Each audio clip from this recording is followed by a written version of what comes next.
വിവിധ മതസ്ഥാപനങ്ങളുടെ നിയന്ത്രണത്തിലുള്ള മഠങ്ങൾ, കോൺവെന്റുകൾ, ആശ്രമങ്ങൾ എന്നിവിടങ്ങളിൽ സന്യസ്ത ജീവിതം നയിക്കുന്ന സ്ത്രീകൾക്കായി സർക്കാർ പ്രത്യേക സ്ത്രീ സുരക്ഷാ പദ്ധതി പ്രഖ്യാപിച്ചു.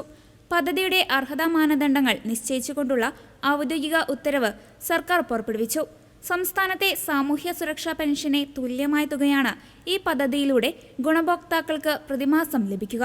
കേരളത്തിൽ സ്ഥിരതാമസക്കാരായവരും വിവിധ മതസ്ഥാപനങ്ങളുടെ കീഴിലുള്ള മഠങ്ങൾ, കോൺവെന്റുകൾ, ആശ്രമങ്ങൾ എന്നിവിടങ്ങളിൽ താമസിക്കുന്നവരുമായ സ്ത്രീകൾക്കായിരിക്കും ആനുകൂല്യം.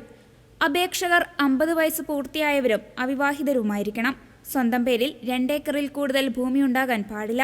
2000 ചതുരശ്ര അടിയിൽ കൂടുതൽ വിസ്തീർണമുള്ള ആധുനിക രീതിയിൽ ഫ്ലോറിംഗ് ചെയ്തതോ എയർ കണ്ടീഷണർ ഉള്ളതോ ആയ കോൺക്രീറ്റ് വീടുകൾ സ്വന്തമായുള്ളവർക്ക് അർഹതയുണ്ടാവില്ല.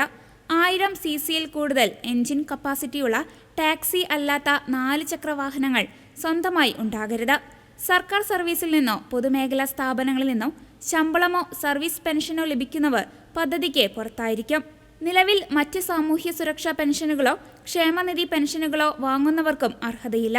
പ്രതിമാസം 4000 രൂപയിൽ താഴെ EPF, NPS അല്ലെങ്കിൽ എക്സ്ഗ്രേഷ്യ പെൻഷൻ ലഭിക്കുന്നവർക്ക് ഈ പദ്ധതിയുടെ ആനുകൂല്യം ലഭിക്കുന്നതാണ്.